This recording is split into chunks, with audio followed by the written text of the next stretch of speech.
Assalamualaikum warahmatullahi wabarakatuh. Selamat pagi anak-anakku semua. Bagaimana keadaan kalian pada pagi hari ini? Ibu harap kalian semua dalam keadaan sehat. Amin.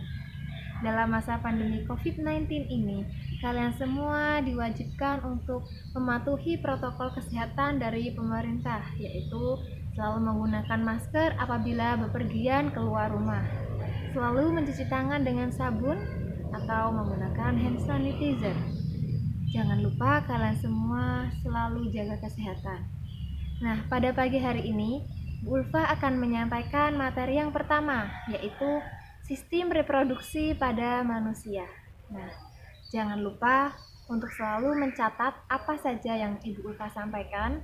Terus jangan lupa juga untuk selalu memberikan like dan komentar kalian di video ini yang nantinya akan Ibu upload ke YouTube untuk tanda kehadiran atau absen kalian. Nah, untuk materinya silahkan simak video berikut. Belajar tentang sistem reproduksi pada manusia.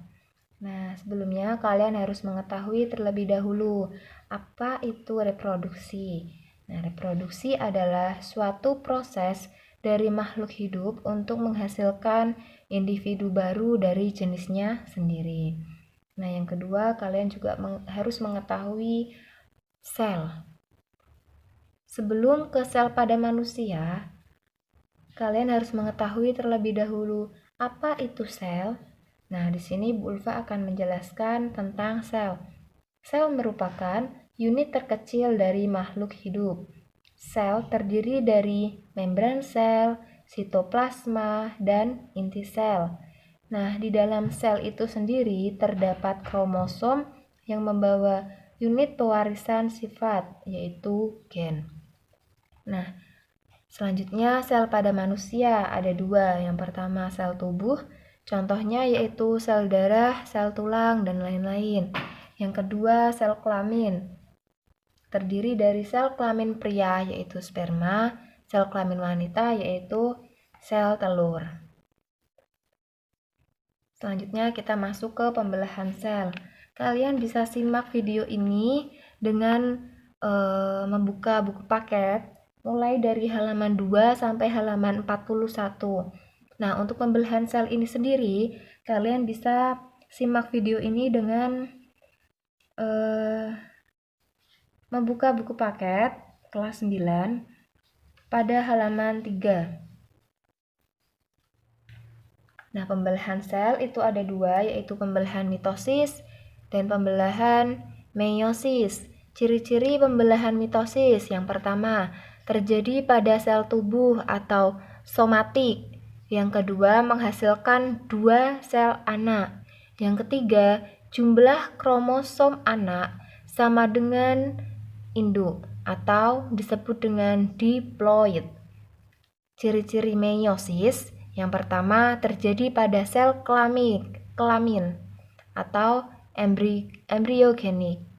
Yang kedua menghasilkan 4 sel anak. Yang ketiga jumlah kromosom sel anak setengah dari jumlah kromosom induk atau haploid. Yang pertama kita akan membahas tentang pembelahan mitosis. Kalian bisa simak video ini dan dengan membuka buku paket halaman 4 dan 5. Di situ sudah ada penjelasan pembelahan mitosis tahap-tahapnya serta gambar-gambarnya dari tahap pertama sampai tahap keempat. Nih, tahap pembelahan mitosis itu apa saja sih? Yang pertama ada profase, yang kedua ada metafase, yang ketiga ada anafase, dan yang keempat ada telofase. Selanjutnya pembelahan meiosis. Kalian bisa simak video ini dan dengan membuka buku paket halaman 6. Di situ sudah komplit ada penjelasan per tahap dan gambarnya juga. Nah, pada pembelahan meiosis ini itu dibagi menjadi dua tahap nih. Meiosis yang pertama dan meiosis yang kedua. Meiosis yang pertama dia melewati beberapa tahap, 4 tahap, yaitu profase 1, metafase 1, anafase 1, telofase 1. meiosis yang kedua. Ada profase 2, metafase 2, anafase 2, dan telofase 2. Selanjutnya ada struktur dan fungsi sistem reproduksi pada manusia. Kita akan belajar tentang yang pertama, organ reproduksi pada laki-laki. Yang kedua, spermatogenesis. Yang ketiga, organ reproduksi pada perempuan. Yang keempat, ada oogenesis. Yang kelima, siklus menstruasi. Yang keenam, fertilisasi dan kehamilan. Nah, kalian jika ingin mengetahui apa saja sih organ reproduksi pada laki-laki dan pada perempuan, kita simak videonya. Yang pertama, organ reproduksi pada laki-laki. Kalian bisa simak dan dengan buka buku paket halaman 8. Nih ada gambarnya. Organ reproduksi pada laki-laki. Yang pertama ada testis. Kalian bisa simak, lihat di buku paket untuk keterangan organ di halaman 9. Testis. Ciri-cirinya seperti apa, fungsinya untuk apa, kalian bisa baca sendiri di buku paket halaman 9. Yang kedua ada epididymis. Yang ketiga ada skrotum. Yang keempat ada vas deferens. Yang kelima ada kelenjar vesikula. Yang keenam ada kelenjar prostat. Yang ketujuh ada uretra. Yang kedelapan ada kelenjar Cooper. Yang kelima ada penis. Selanjutnya kita masuk ke spermatogenesis. Apa itu spermatogenesis? Kalian bisa lihat nih di buku paket kalian di halaman 14. Nih, spermatogenesis adalah proses pembentukan sperma. Nah, kalian harus mengetahui nih, tanda bahwa sistem reproduksi pada laki-laki telah matang adalah keluarnya air mani dari penis. Biasanya, air mani itu keluar pada saat laki-laki mengalami mimpi basah. Nah, mimpi basah pada umumnya terjadi saat berumur 10-14 tahun. Nah, air mani itu sendiri merupakan campuran sel-sel sperma dengan getah-getah yang dikeluarkan oleh kelenjar reproduksi. Nih, tempat pembentukan sperma adalah tubulus seminiferus. Apa sih tubulus seminiferus itu? Tubulus seminiferus yaitu saluran panjang yang berkelok-kelok. Kumpulan tubulus ini yang membentuk struktur testis. Kita dapat lihat pada gambar berikut tentang tubulus seminiferus. Nih, tubulus seminiferus tuh saluran yang berkelok-kelok itu ya, yang ditunjukkan tulisan warna merah itu. Nah, ini kalau di apa ya, bagian dalam tubulus seminiferus ini. Nah, ini untuk proses spermatogenesis. Kalian bisa lihat juga di buku paket kalian halaman 14. Tuh, sama.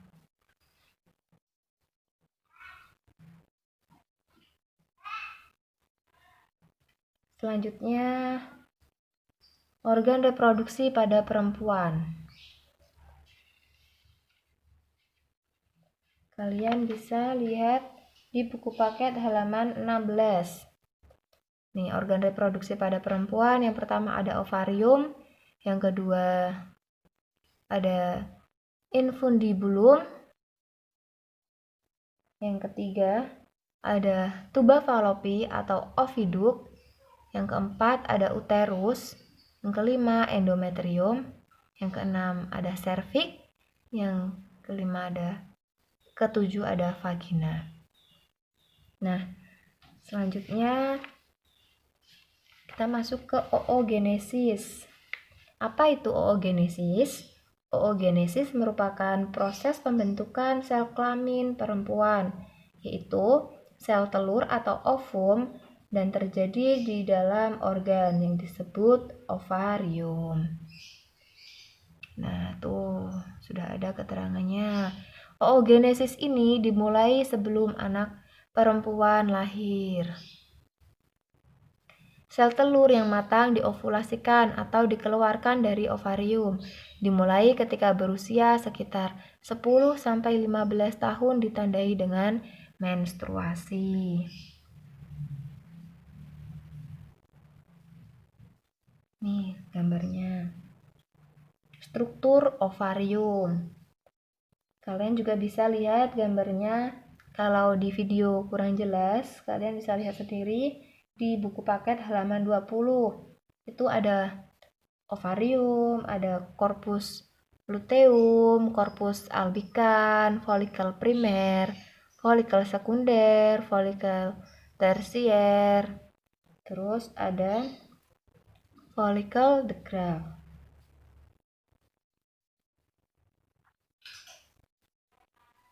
Nih, untuk proses oogenesis, kalian bisa lihat di buku paket halaman 21.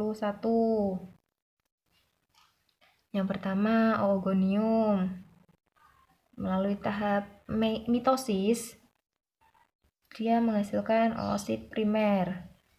Lalu, dia melalui tahap meiosis pertama, menghasilkan oosit sekunder. Lalu, dia melalui tahap meiosis kedua, menghasilkan ootit yang bersifat haploid. Terus, ovum. Selanjutnya ada siklus menstruasi. Fase-fase menstruasi. Nah, sebelum ke fase-fase menstruasi, kalian harus mengetahui terlebih dahulu apa itu menstruasi. Nah, di sini Bu Ulfa akan menjelaskan. Menstruasi adalah proses peluruhan dinding rahim atau endometrium karena sel telur tidak dibuahi. Nah, apa saja itu fase-fase menstruasi? Ada yang pertama, fase menstruasi. Nah, fase menstruasi ini terjadi pada hari ke-1 sampai ke-5. Yang kedua ada fase folikular. Terjadi pada hari ke-1 sampai hari ke-13. Yang ketiga ada fase ovulasi. Terjadi pada hari ke-14. Yang terakhir ada fase luteal. Fase ini terjadi pada hari ke-15. Selanjutnya fertilisasi. Fertilisasi ini terjadi di oviduk. Fertilisasi dimulai ketika sperma berhasil menerobos masuk ke ovum yang kemudian sel telur yang telah dibuahi oleh sperma menempel pada dinding rahim untuk tumbuh berkembang menjadi embrio atau janin. Nah, embrio berkembang melalui beberapa atau serangkaian pembelahan sel.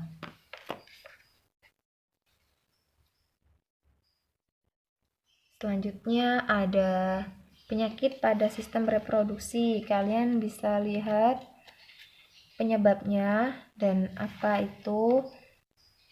saja penyakit pada sistem reproduksi dan bagaimana cara untuk mengatasinya. Kalian bisa buka pada buku paket halaman 35. Penyakit pada sistem reproduksi yang pertama ada gonor, yang kedua ada klamidia, yang ketiga ada sipilis, yang keempat ada kutil kelamin, yang kelima ada herpes, yang keenam ada AIDS, yang ketujuh ada tumor, dan masih banyak penyakit kelamin lainnya atau penyakit pada sistem reproduksi lainnya. Nah, nih untuk tugasnya. Tugas yang pertama, merangkum bab 1 tentang reproduksi pada manusia dari buku paket mulai halaman 3 sampai 41 di buku catatan.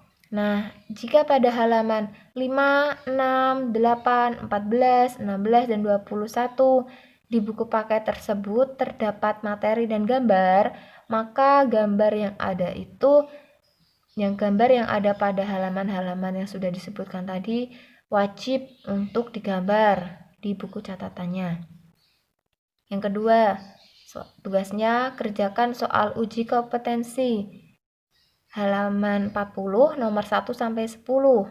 Hanya yang pilihan ganda saja di selembar kertas folio bergaris. Nah, identitas siswa seperti nama, nomor absen, kelas, jangan lupa untuk ditulis. Soal dan jawaban juga wajib untuk ditulis. Nah, sekian penjelasan sistem reproduksi pada manusia. Thank you. Kita bisa berjumpa di lain kesempatan lagi. Nah, baru saja Bu Ulfa sudah sampaikan materi tentang sistem reproduksi pada manusia. Anak-anakku semua, ini ada tugas dari Bu Ulfa, jangan lupa untuk dikerjakan. Nah, mengerjakannya itu di selembar kertas folio bergaris. Untuk pengumpulan tugasnya menunggu jadwal dari sekolah. Nah, cukup sekian penjelasan dari Bu Ulfa. Kurang dan lebihnya Ibu mohon maaf. Stay safe, stay healthy, and stay at home. Wassalamualaikum warahmatullahi wabarakatuh.